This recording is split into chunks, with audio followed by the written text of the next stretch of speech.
ವಿಷಯವನ್ನು ಕುರಿತು ಪ್ರಾಸ್ತಾವಿಕ ನುಡಿಯನ್ನು ಮಾತನಾಡಲಿದ್ದಾರೆ ನಮ್ಮ ಶಾಲೆಯ ಕ್ರಿಯಾಶೀಲ ಶಿಕ್ಷಕಿಯಾಗಿರ್ತಕ್ಕಂಥ ರೂಪಾ ಮೇಡಮ್ ಅವರು.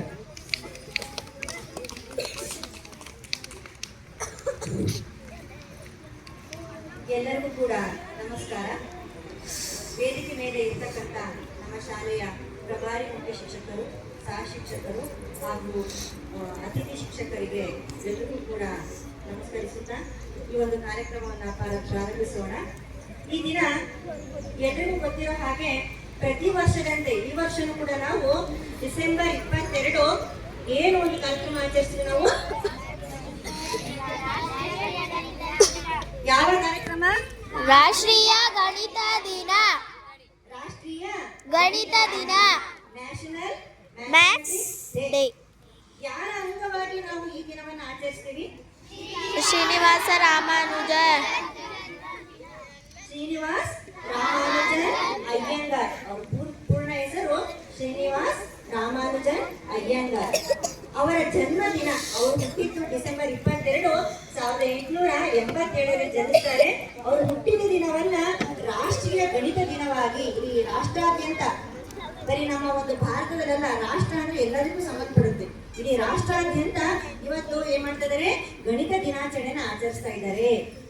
ಗಣಿತಜ್ಞರು ತುಂಬಾ ಜನ ಇದೆ, ಹೌದಾ? ಯಾಕೆ ಇವರ ಜನ್ಮ ದಿನವನ್ನೇ ರಾಷ್ಟ್ರೀಯ ಗಣಿತ ದಿನ ಅಂತ ಆಚರಿಸ್ತಾ ಇದ್ದೀವಿ? ಅವರ ಬಗ್ಗೆ ನಾವು ಸ್ವಲ್ಪ ಮಾಹಿತಿಯನ್ನು ತಿಳ್ಕೊಂತ ಹೋಗೋಣ. ಶ್ರೀನಿವಾಸ ರಾಮಾನುಜನ್ ಡಿಸೆಂಬರ್ 22, 1887 ಜನಿಸ್ತಾರೆ. ಅವರು ತಮಿಳುನಾಡಿನ ಕುಂಭಕೋಣಂ ಅನ್ನೋ ಒಂದು ಊರಿನಲ್ಲಿ ಜನನ ಆಗ್ತಾರೆ, ಹೌದಾ? ಆಮೇಲೆ ಅವರು ಹೇಗೆ ಅಪ್ರತಿಮವಾಗಿ ಗಣಿತದ ಬಗ್ಗೆ ಆಸಕ್ತಿ ಹೊಂದಿದ್ದಾರೆ ಅಂತಂದ್ರೆ ಅವರಿಗೆ ಸುದೀರ್ಘವಾದ ಅವರ ಒಂದು ಕಥೆಗಳೇ ಇದ್ದಾವೆ, ದಂತ ಕಥೆಗಳೇ ಇದ್ದಾವೆ.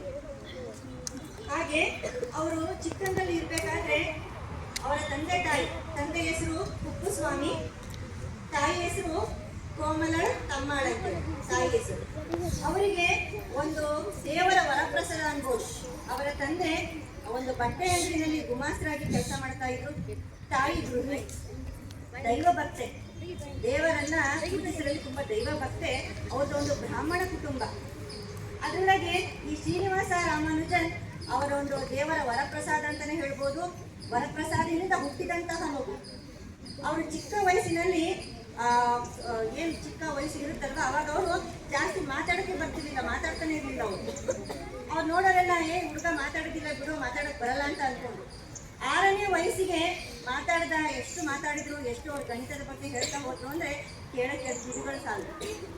ಹಾಗೆ 5ನೇ ತರಗತಿವರೆಗೂ ಅವರು ಹೇಗಿದ್ರು ಅಂದ್ರೆ ನಿಮ್ಮ ಹಾಗೆ ಸಾಮಾನ್ಯ ಮಕ್ಕಳ ಹಾಗೆ ಏನಾಗ್ತಿದ್ರು, ಪಾಠವನ್ನು ಕಲಿತಾ ಹೋಗ್ತಾ ಇದ್ರು. 6ನೇ ತರಗತಿಗೆ ಬಂದಾಗ ಅವರಲ್ಲಿ ಅಪ್ರತಿಮವಾದ ಗಣಿತದ ಒಂದು ವಿಷಯ ಎಷ್ಟು ಚೆನ್ನಾಗಿ ಮೂಡ್ತು ಅಂತಂದ್ರೆ 6ನೇ ತರಗತಿಯಲ್ಲಿ ಇದ್ದಾಗಲೇ SLCಯಲ್ಲಿ ಇರ್ತಕ್ಕಂಥ ಪ್ರಶ್ನೆಗಳಾಗಿರ್ಬೋದು, ಗಣಿತ ಸಂಬಂಧಪಟ್ಟ ಲೆಕ್ಕಗಳಾಗಿರ್ಬೋದು, ಆ 6ನೇ ತರಗತಿಯಲ್ಲಿ ಬಿಡಿಸ್ತಕ್ಕಂಥ ಸಾಮರ್ಥ್ಯವನ್ನು ಹೊಂದಿದ್ರು ನೋಡಿ ಅಲ್ವಾ? 6ನೇ ತರಗತಿಯಲ್ಲಿ 10ನೇ ತರಗತಿಯಲ್ಲಿ, ಹೌದಾ? 10ನೇ ತರಗತಿ ಹೋಗ್ತಿದ್ದಂಗೆ ಲೆಕ್ಕಗಳೆಲ್ಲ ಕಠಿಣ ಆಗ್ತಾ ಹೋಗುತ್ತಲ್ವಾ? 6ನೇ ತರಗತಿಯಲ್ಲಿ ಇದ್ದಾಗ ಅವರು 10ನೇ ತರಗತಿಯಲ್ಲಿ ಇರ್ತಕ್ಕಂಥ ಗಣಿತದ ಪ್ರಾಬ್ಲಮ್ ಆಗಿರ್ಬೋದು, ಸಮಸ್ಯೆಗಳಾಗಿರ್ಬೋದು, ಲೆಕ್ಕಗಳನ್ನು ಬಿಡಿಸ್ತಾ ಹೋಗ್ತಾ ಇದ್ರು. ಆಮೇಲೆ ಆಗಿನ ಕಾಲದಲ್ಲಿ 6ನೇ ತರಗತಿ ಮಗುನೇ ಆಗಿರ್ಬೋದು, ಅವನಲ್ಲಿ SLCಗೆ ಆ ಥರ ಬುದ್ಧಿಶಕ್ತಿ ಅವನಿಗೆ ಇದೆ ಅಂತಂದ್ರೆ SLCಗೆ ಎಕ್ಸಾಮ್ ಬರೆಯೋಕೆ ಅವಕಾಶ ಕೊಡ್ತಾ ಇದ್ರು ಆಗಿನ ಕಾಲದಲ್ಲಿ. SLC ಕೂಡ ನನಗೆ ಇವಾಗ 6ನೇ ಕ್ಲಾಸು, ನನಗೆ SLCದೆಲ್ಲ ನನಗೆ ಬರುತ್ತೆ, ನಾನು ಎಲ್ಲದನ್ನು ಕಲ್ತಿದ್ದೀನಿ. ಮಾಡುತ್ತೆ ಅಂದರೆ ಎಕ್ಸಾಮ್ಗೆ ಕೂರಿಸ್ತಕ್ಕಂಥ ಎಲ್ಲದನ್ನು ಅದು ಪರಿಶೀಲನೆ ಮಾಡಿ ಅಧಿಕಾರಿಗಳು ಏನು ಮಾಡ್ತಾ ಇದ್ರು, ಎಕ್ಸಾಮನ್ನು ಬರೆಯೋದಕ್ಕೆ ಅವಕಾಶಗಳನ್ನ ಕೊಡ್ತಾ ಇದ್ರು. ಆಮೇಲೆ SLCನೆಲ್ಲ ಮುಗಿಸ್ತಾರೆ, ಎಲ್ಲದನ್ನು ಮಾಡ್ತಾರೆ. ಆಮೇಲೆ ಅವರು ಎಲ್ಲ ಡಿಗ್ರಿಗಳಿಗೆ ಹೋಗ್ಬೇಕಾಗಿರುತ್ತೆ. ಆದರೆ ಅವರಲ್ಲಿ ಅಪ್ರಮುಖವಾಗಿ ಗಣಿತದ ಬಗ್ಗೆ ಹೆಚ್ಚು ಏನಾಗಿರುತ್ತೆ, ಅವರಿಗೆ ಕಾಳಜಿ ವಹಿಸ್ಕೊಂತ ಹೋಗ್ತಾರೆ. ಇನ್ನು ಬೋರ್ಡ್ನಲ್ಲಿ ಶಿಕ್ಷಕರು ಗಣಿತವನ್ನು ಮಾಡ್ತಾ ಇದ್ರೆ ಅವ್ರು 8 ಸ್ಟೆಪ್ಸ್ ಮಾಡೋ ಅಷ್ಟೊತ್ತಿಗೆ ಅವ್ರು 3 ಸ್ಟೆಪ್ಪಲ್ಲಿ ಆನ್ಸರ್ ಕೊಡೋದು. 8 ಸ್ಟೆಪ್ ಬರೀತಾನೆ ಇರ್ತಿರ್ಲಿಲ್ಲ, ಅದು 3ನೇ ಸ್ಟೆಪ್ಗೆ ಉತ್ತರ ಕೊಡೋದು. ಆಮೇಲೆ ಇನ್ನೂ ಒಂದು ಘಟನೆಯನ್ನು ಹಂಚ್ಕೊಳ್ಳೋಕೆ ಇಷ್ಟಪಡ್ತೀನಿ. ಹಾಗೆ ಅವರು ಟೀಚರ್ಗಳು ಬೋರ್ಡ್ ಮೇಲೆ ಗಣಿತವನ್ನ ಪಾಠ ಮಾಡ್ತಾ ಇರ್ಬೇಕಾದ್ರೆ ಎಲ್ಲರೂ ಕೂಡ ಏನ್ ಮಾಡ್ತಾ ಇದ್ರು, ಬರ್ಕೊಳ್ತಾ ಇದ್ರು. ಶ್ರೀನಿವಾಸ ರಾಮಾನುಜನ್ ಕೈ ಕಟ್ಕೊಂಡು ಬೋರ್ಡ್ ಮೇಲೆ ನೋಡ್ತಾ ಇದ್ದಾರೆ. ಅವಾಗ ಶಿಕ್ಷಕರು ಕೇಳ್ತಾರೆ, ಎಲ್ಲರೂ ಬರ್ಕೊಳ್ತಾ ಇದ್ದಾರೆ, ಬರ್ಕೊಳ್ತಾ ಇಲ್ಲ, ನೀನ್ಯಾಕೆ ಬರ್ಕೊಳ್ತಾ ಇಲ್ಲ? ಕಾರಣ ಏನಿರ್ಬೋದು? ಎಲ್ಲರೂ ಊಹಿಸ್ತೀರಾ? ಎಲ್ಲರೂ ಬರ್ಕೊಳ್ತಾ ಇದ್ರಂತೆ ಗಣಿತ ಪಾಠ ಮಾಡ್ತಿರ್ಬೇಕಾದ್ರೆ. ಈಗ ನೀವು ಏನಾದ್ರು ಬರ್ಕೊಳಲ್ವಾ? ಆದ್ರೆ ಅವ್ರು ಬರ್ಕೊಳ್ತಾ ಇರ್ಲಿಲ್ಲ, ಸುಮ್ಮನೆ ಬೋರ್ಡ್ ಮೇಲೆ ನೋಡ್ತಾ ಇದ್ರು. ಯಾಕೆ? ಆಲಿಸುವಿಕೆ ಅಲ್ಲ, ಆಲ್ರೆಡಿ ಆ ಲೆಕ್ಕಕ್ಕೆ ಉತ್ತರ ಅವ್ರು ಆಗಲೇ ಕಲ್ತು ಬಿಟ್ಟಿದ್ರು. ಅವ್ರಿಗೆ ಆಗಲೇ ಗೊತ್ತಿತ್ತದು. ಗೊತ್ತಿರೋದೇನೆ ಪದೇ ಪದೇ ಬರ್ಕೊಳ್ತೀರಾ ನೀವು? ಈಗ ನೀವು ಯಾವ್ದೋ ಒಂದು ಲೆಕ್ಕ ಮಾಡ್ಬೇಕಾದ್ರೆ ಮೀನ್ಸ್ ನನಗೆ ಉತ್ತರ ಗೊತ್ತು ಹೇಳೋಕ್ಕಿಂತ ಮುಂಚೆನೇ ಹೇಳ್ಬಿಡ್ತೀರಲ್ವಾ? ಹಾಗೆ ಅಷ್ಟು ಅವರಿಗೆ ಪ್ರತಿಭಾಶಾಲಿ ಆಗಿದ್ರು, ಅಷ್ಟು ಗಣಿತದಲ್ಲಿ ಅಷ್ಟು ಮುಗಿದ್ರು. ಆಮೇಲೆ ಅವರಿಗೆ ಡಿಗ್ರಿಯನ್ನ ಕಂಪ್ಲೀಟ್ ಮಾಡೋಕ್ಕಾಗಲಿಲ್ಲ. ಡಿಗ್ರಿಯನ್ನು ಯಾಕೆ ಕಂಪ್ಲೀಟ್ ಮಾಡೋಕ್ಕಾಗಲಿಲ್ಲ ಅಂತಂದ್ರೆ ಗಣಿತದಲ್ಲಿ ಅಪಾರವಾದ ಅವರು ಆಸಕ್ತಿಯನ್ನು ಹೊಂದಿದ್ರು.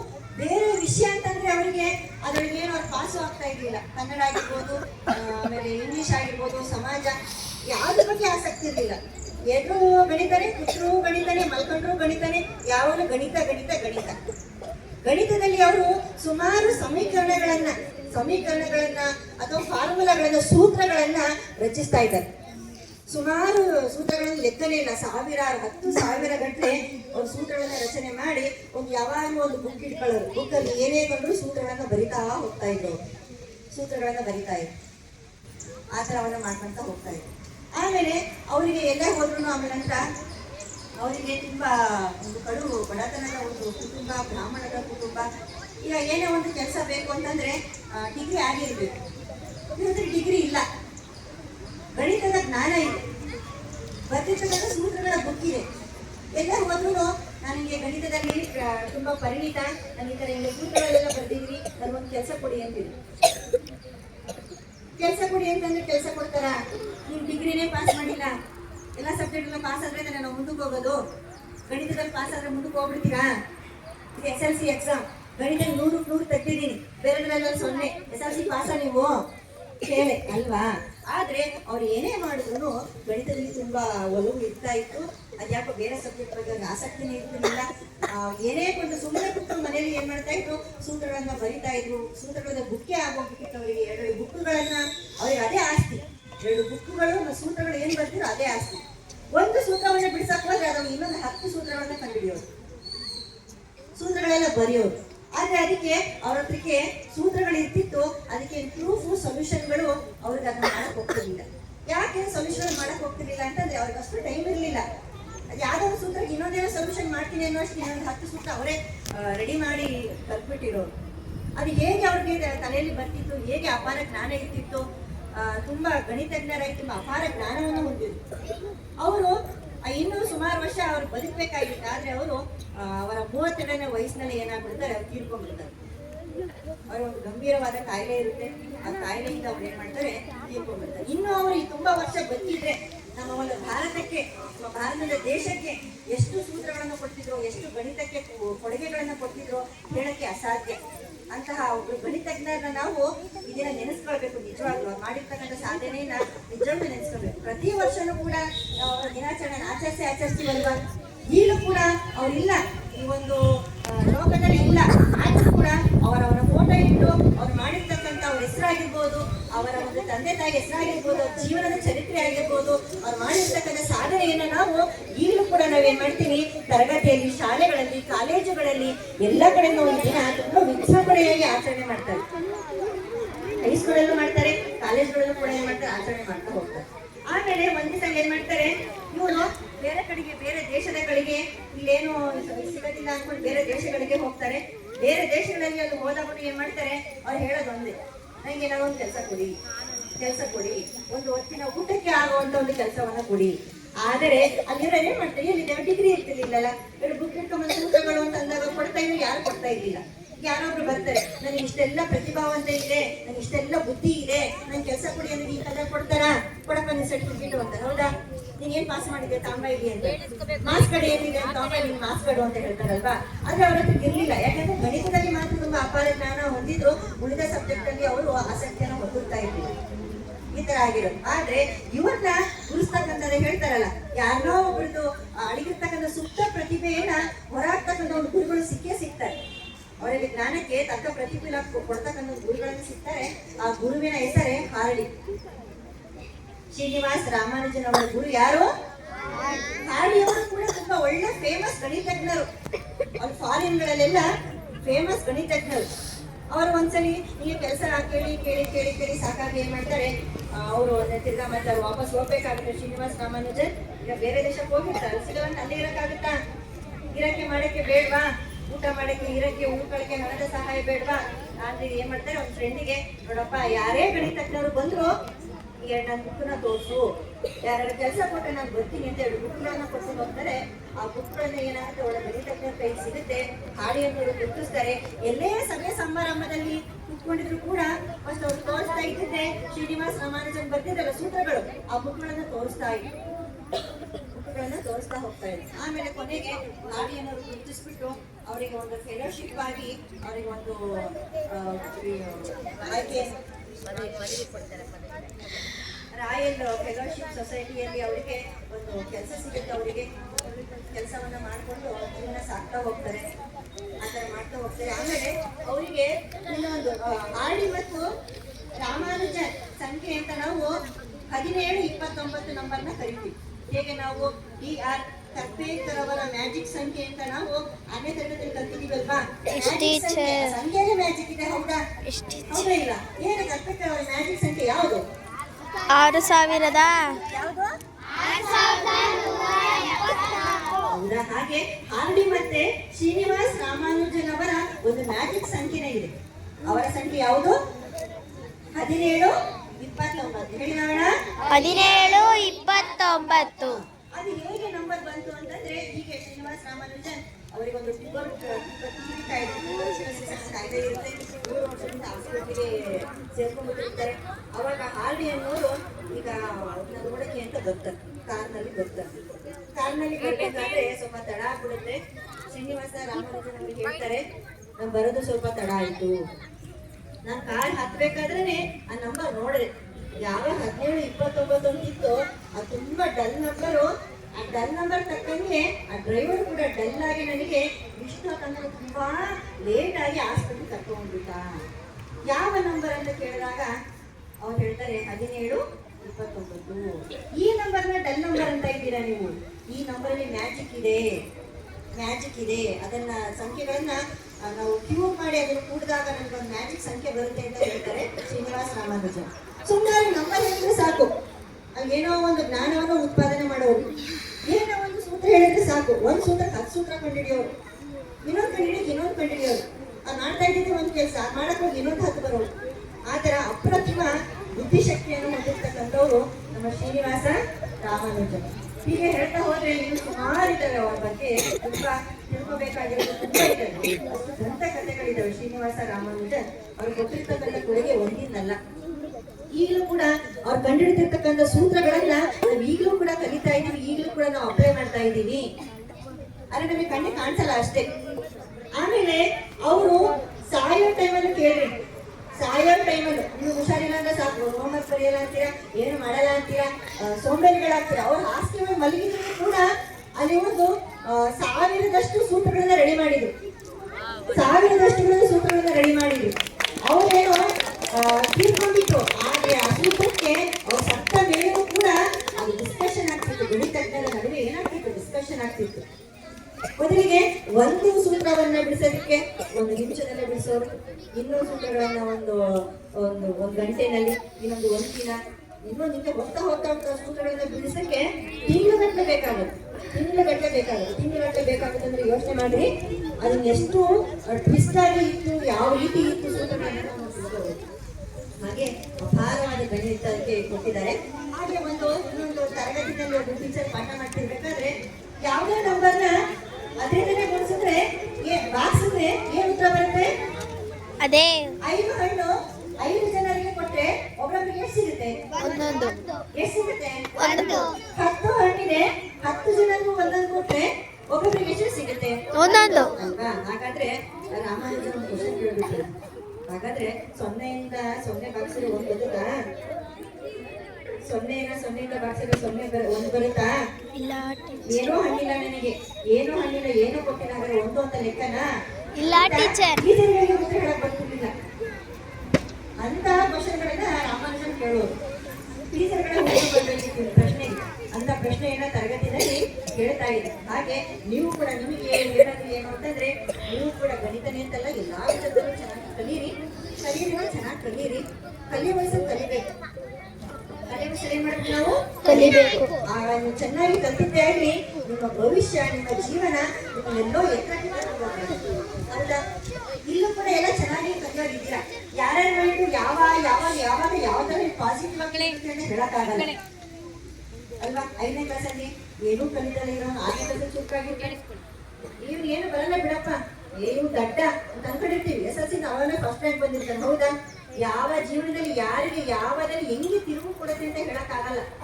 ಅದಕ್ಕೆ ಈ ಪ್ರೋಗ್ರಾಮ್ ಮಾಡ್ತಿರೋ ಉದ್ದೇಶ ಏನು?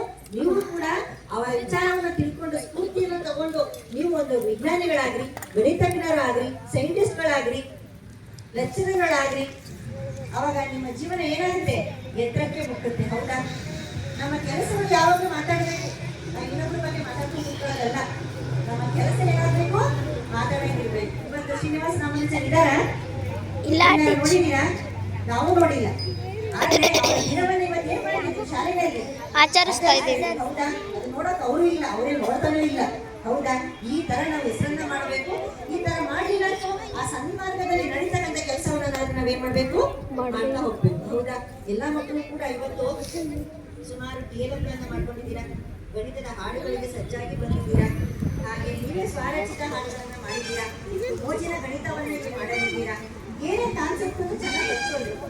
ಶಾಲೆಯಲ್ಲಿ ಕೂಡ ಪಾಠ ಮಾಡ್ತೀವಲ್ವಾ? ಗಣಿತದ ಬಗ್ಗೆ ಹೇಳ್ತೀವಲ್ವಾ? ಮತ್ತೆ ಇವತ್ತು ಯಾಕೆ ಮಾಡಬೇಕು?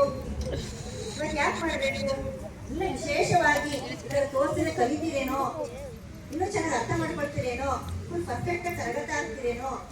ಹೌದಾ? 4 ಕೊಠಡಿಯಲ್ಲೇ ಬೇಡ, ನೀವು ಎಲ್ಲಾ ಸಭಾಂಗಣದಲ್ಲಿ ಎಲ್ಲರೂ ಕೂತ್ಕೊಂಡಾಗ ಇನ್ನೂ ಚೆನ್ನಾಗಿ ಅವ್ರ ಕಲಿಕೆಯ ವಾತಾವರಣ ಉಂಟು ಮಾಡ್ಲಿ ಅಂತೇಳಿ ನಾವು ಇದನ್ನ ನಾವೇನ್ ಮಾಡ್ತಾ ಇದ್ದೀನಿ? ರಾಷ್ಟ್ರೀಯ ಗಣಿತ ದಿನಾಚರಣೆಯನ್ನ ಆಚರಿಸ್ತಾ ಇದ್ದೀವಿ. ಒಂದು ಗಣಿತ ಹಬ್ಬ ಅಂತಾನೆ ಹೇಳ್ಬೋದು. ಹೌದಾ? ಏನ್ ನೋಡಿದ್ರೆ ಬರೀ ಗಣಿತಗಳ ಗಣಿತದ ವಿಚಾರಗಳೇ, ಗಣಿತದ ಹಾಡೆ, ಗಣಿತಜ್ಞರ ಬಗ್ಗೆ. ಹೌದಾ? ಪೂರ್ತಿ ನಾವು ಗಣಿತದ ಹಬ್ಬ ಅಂತ ಹೇಳಿದ್ರೆ ತಪ್ಪಾಗಲ್ಲ. ಇಷ್ಟು ಮಾತಾಡಕ್ಕೆ ಅವಕಾಶಗಳು ಮಾಡಿಕೊಟ್ಟ ತಮ್ಮ ನಿಮ್ಮೆಲ್ಲರಿಗೂ ಧನ್ಯವಾದ. ನೋಡಿ, ವಿಷಯ ಅಂತಕ್ಕಂಥದ್ದು ಒಬ್ಬ ಶಿಕ್ಷಕರು ಆ ವಿಷಯದಲ್ಲಿ ಎಷ್ಟು ಪರಿಣಿತರಿರ್ತಾರೆ. ಹೌದಲ್ವಾ ಮಕ್ಕಳೇ? ನಾವು ಎಷ್ಟೋ ಸರಿನ ಕೆಲವು ಶಾಲೆಗಳಲ್ಲಿ ಹೋದಾಗ ಒಬ್ರು ಇಬ್ರು ಟೀಚರ್ಸ್ ಇರ್ತಾರೆ, 3 ಜನ, 1ರಿಂದ 7ನೇ ತರಗತಿವರೆಗೂ ಶಾಲೆ ಇರುತ್ತೆ. ಅಲ್ಲಿ ಕೆಲವೊಂದು ನಮ್ಮ ಪ್ರೈಮರಿಯಲ್ಲಿ ಕೆಲವೊಂದು ವಿಷಯಾಧಾರಿತ ಶಿಕ್ಷಕರ ಕೊರತೆ ಇರುತ್ತೆ ನಮ್ಮ ಕಡೆ. ನೋಡಿ, ವಿಷಯಾಧಾರಿತ ಶಿಕ್ಷಕರ ಕೊರತೆ ಇದ್ದಾಗ ಏನ್ ಕ್ಲಾಸ್ ಆಗುತ್ತಲ್ಲ ಮಕ್ಕಳಿಗೆ. ನೋಡಿ, ನಮ್ಮಲ್ಲಿ ವಿಷಯಾಧಾರಿತ ಶಿಕ್ಷಕರಿದ್ದಾರೆ, ಸೈನ್ಸ್ ಶಿಕ್ಷಕರಿದ್ದಾರೆ, ಗಣಿತ ಶಿಕ್ಷಕರು ಇದ್ದಾರೆ. ನಮ್ಮ ಮಕ್ಕಳಿಗೆ ಸಂಪೂರ್ಣವಾಗಿರ್ತಕ್ಕಂಥ ವಿಷಯ ಮುಟ್ತಾ ಇದೆ. ನೋಡಿ, ಆಯಾಯ ವಿಷಯದಲ್ಲಿ ಪರಿಣಿತರಾಗಿರ್ತಕ್ಕಂಥ ಶಿಕ್ಷಕರಿದ್ದಾಗ ಸಂಪೂರ್ಣವಾಗಿ ವಿಷಯ ನಿಮಗೆ ಮುಟ್ಟಿತು. ಅದನ್ನ ರಾಮಾನುಜಾಚಾರ್ಯರು ಹೇಗಿದ್ರು, ಅವರ ಜೀವನ ಚರಿತ್ರೆ ಏನು, ಅವ್ರಿಗೆ ಎಷ್ಟು ಕಡವು ಬಡತನ ಇತ್ತು, ಅವ್ರಿಗೆ ಜ್ಞಾನ ತುಂಬಾ ಇತ್ತು. ನೋಡಿ, ನಮ್ಮಲ್ಲಿ ಇನ್ನೊಂದು ಏನಾಗುತ್ತೆ ಅಂದ್ರೆ, ಕೆಲಸ ಬೇಕಂದ್ರೆ ಏನಾದ್ರು ಪದವಿ ಕೇಳ್ತಾರೆ. PUC ಆಗಿದೆಯಾ, SSLC ಆಗಿದೆಯಾ, ಡಿಗ್ರಿ ಆಗಿದೆಯಾ, ಅದರ ಆಧಾರದ ಮೇಲೆ ಕೆಲಸವನ್ನ ಕೊಡ್ತಾರೆ. ರಾಮಾನುಜನ್ ಅವರು ಅಗಣಿತವಾಗಿರ್ತಕ್ಕಂಥ ಗಣಿತಜ್ಞ. ತುಂಬಾ ವಿಷಯ ತುಂಬಿತ್ತು. ಗಣಿತದ ಮುದ್ದೆ, ಜ್ಞಾನ ಮುದ್ದೆ ಅಂತ ಹೇಳ್ಬೋದು. ಹೌದಲ್ಲ ಮಕ್ಕಳೇ? ಅಂಥವ್ರಿಗೂ ಸಹ ಕೆಲಸ ಸಿಗ್ಲಿಲ್ಲ. ಆಗಿನ ಕಾಲದಲ್ಲಿ ಹುಡುಕಾಡ್ತಾ ಇದ್ರು, ಮತ್ತು ಪುಸ್ತಕವನ್ನ ಕೈಯಲ್ಲಿ ಹಿಡ್ಕೊಂಡು ಕೆಲಸ ಬೇಕು ಓಡಾಡ್ತಿದ್ರು. ಹಂಗಂದ ತಕ್ಷಣ ಒಂದು ನೆನಪು ಬರುತ್ತೆ ನನಗೆ, ಕನ್ನಡದವ್ರಿಗೆ. ನಾನು ಸಹ ಕನ್ನಡ ವಿಷಯದ ಸಾಹಿತ್ಯ ಅಂತ ಹೇಳ್ತಾರೆ. ಏನಾಗುತ್ತೆ ಅಂದ್ರೆ, ಎಷ್ಟೋ ಜನ ಕವಿಗಳು, ಲೇಖಕರು ಪುಸ್ತಕಗಳನ್ನ ಬರೆದು ಸುಳ್ಳಲ್ಲ. ನಾನು ಸಮಾರಂಭಕ್ಕೆ ಹೋದಾಗ ನೋಡ್ತಾ ಇರ್ತೀನಿ, ಪುಸ್ತಕ ತಗೊಳ್ಳಿ ಮೇಡಮ್, ಕೇವಲ 30 ರೂಪಾಯಿ, ಕೇವಲ 20 ರೂಪಾಯಿ ಅಂತ ಪುಸ್ತಕ ಮಾರ್ತಾ ಇರ್ತಾರೆ. ಎಷ್ಟೋ ಜನ ವಿಷಯವನ್ನ ಪುಸ್ತಕದ ರೂಪದಲ್ಲಿ ಬರೆದು ಮಾರಾಟ ಮಾಡ್ತಕ್ಕಂಥ ಸಂದರ್ಭದಲ್ಲಿ ತಗೊಳ್ಳೋರೇ ಮುಂದೆ ಬರ್ತಾ ಇಲ್ಲ. ಇವತ್ತು ಪುಸ್ತಕ ಓದುವ ಸಂಖ್ಯೆ ಕಡಿಮೆ ಆಗ್ತಿದೆ. ನಾನು ಯಾಕೆ ಕಡಿಮೆ ಆಗ್ತಿದ್ದೆ ಯೋಚನೆ ಮಾಡಿದೆ. ಮೊಬೈಲ್ ಅಲ್ಲಿ ವಿಷಯಗಳು ಬಂದು ಇವತ್ತು ಮಾಧ್ಯಮದಲ್ಲಿ ಸಾಕಾಗುವಷ್ಟು ವಿಷಯ ಸಿಗ್ತವಲ್ಲ, ಯೂಟ್ಯೂಬ್ ಅಲ್ಲಿ, ನೆಟ್ಟಲ್ಲಿ. ಅದಕ್ಕೆ ಪುಸ್ತಕ ಹೋಗ್ತಾ ಇಲ್ವಾ ಅಂತಂದ್ರೆ ಪುಸ್ತಕದ ರಹಸ್ಯ ಹಾಕೊಂಡಿರ್ತಾರೆ. ಪುಸ್ತಕ ತಗೊಂಡು ಕೊಳ್ಳೋರೇ ಇಲ್ಲ. ಕೊಳ್ಳೋರ ಸಂಖ್ಯೆ ಕಡಿಮೆ ಆಗ್ತಿದೆ. ಎಷ್ಟೋ ಜನ ಲೇಖಕರು, ಮೇಡಮ್ ಪುಸ್ತಕಗಳು, ನನ್ನ ನಾಳಕ್ಕೆ 29-30ಕ್ಕೆ ಕನ್ನಡ ಸಾಹಿತ್ಯ ಸಮ್ಮೇಳನ ಇದೆ, ಇಲ್ಲಿ ತುಮಕೂರಲ್ಲಿ. ಅಲ್ಲಿ ನೋಡ್ತಾ ಇರ್ತೀನಿ, ಪುಸ್ತಕವನ್ನ ಮಾರ್ತಾ ಇರ್ತಾರೆ. ಕೇವಲ 20 ರೂಪಾಯಿ ಅಂತ ಹೇಳ್ತಿರ್ತಾರೆ. ಎಷ್ಟೋ ಜನ ಸಾಹಿತಿಗಳು ಬಂದಿರ್ತಾರೆ, ಕೊಳ್ಳುವವರ ಸಂಖ್ಯೆ ಕಡಿಮೆ. ಆ ಮುದ್ರಣಕ್ಕೆ ಪ್ರಿಂಟಿಂಗ್ ಕೊಟ್ಟರೆ ಖರ್ಚು ಅವ್ರಿಗೆ ಮಾಡ್ತಾ ಇಲ್ಲ ಮಕ್ಕಳು. ನೋಡಿ, ಆ ಒಂದು ಕಷ್ಟವನ್ನು ರಾಮಾನುಜರು ಸಹ ಅನುಭವಿಸಿದ್ದಾರೆ. ಪುಸ್ತಕವನ್ನು ಕೊಳ್ಳೋರಿಲ್ಲ, ಬರೆದಂತ ಪುಸ್ತಕ ಕಲ್ಪನೆ ಇಟ್ಕೊಂಡು ಓಡಾಡಿದ್ದಾರೆ ಅದಲ್ವಾ. ಆದ್ರೂ ಸಹ ಅವರ ಜ್ಞಾನ ಅಂತಕ್ಕಂಥದ್ದು ಇವತ್ತು ಬೆಳಗ್ತಾ ಇದೆ ಮಕ್ಕಳೇ. ರಾಮಾನುಜನ್ ಅವರ ಜ್ಞಾನ ಇವತ್ತು ಸೂರ್ಯನ ತರ ನಮ್ಮ ಶಾಲೆಯಲ್ಲಿ ಬೆಳಗ್ತಾ ಇದೆ ಅಂತ ನಾನಂತ ಹೇಳ್ತೀನಿ. ಅವರನ್ನ ಸ್ಮರಿಸಬೇಕಾಗುತ್ತೆ, ಅವರ ಸಾಧನೆಯನ್ನು ಹೊಗಳ್ಬೇಕಾಗುತ್ತೆ, ಅವರ ಸಾಧನೆಯನ್ನ ಮಕ್ಕಳಿಗೆ ತಿಳಿಸ್ಬೇಕಾಗುತ್ತೆ ಅದಲ್ವಾ ಮಕ್ಕಳೇ. ಅದು ಆಗ್ಬೇಕು, ನೀವು ತಿಳ್ಕೋಬೇಕಂತ ಹೇಳ್ತಾ ತುಂಬಾ ಪ್ರಾಸ್ತಾವಿಕ ನುಡಿಯಲ್ಲೇ ಎಲ್ಲಾ ವಿಷಯವನ್ನು ಮುಟ್ಟಿಸಿರ್ತಕ್ಕಂಥ ರೂಪಾ ಮೇಡಮ್ ಅವರಿಗೆ ನಮ್ಮೆಲ್ಲರ ಪರವಾಗಿ ಹೃತ್ಪೂರ್ವಕವಾದ ಒಂದು ಧನ್ಯವಾದಗಳನ್ನು ಅರ್ಪಿಸ್ತಾ ಇದ್ದೀವಿ. ಬನ್ನಿ ಜನ ಚಪ್ಪಾಳೆ ಇರಬೇಕು. ಈಗ ರೂಪಾ ಮೇಡಮ್ ಅವರು ಈ ಕಾರ್ಯಕ್ರಮವನ್ನು ಮುಂದುವರಿಸಬೇಕಂತ ಅವರಲ್ಲಿ ಕೇಳ್ಕೊಳ್ತಾ ಇದ್ದೀನಿ. ಧನ್ಯವಾದಗಳು.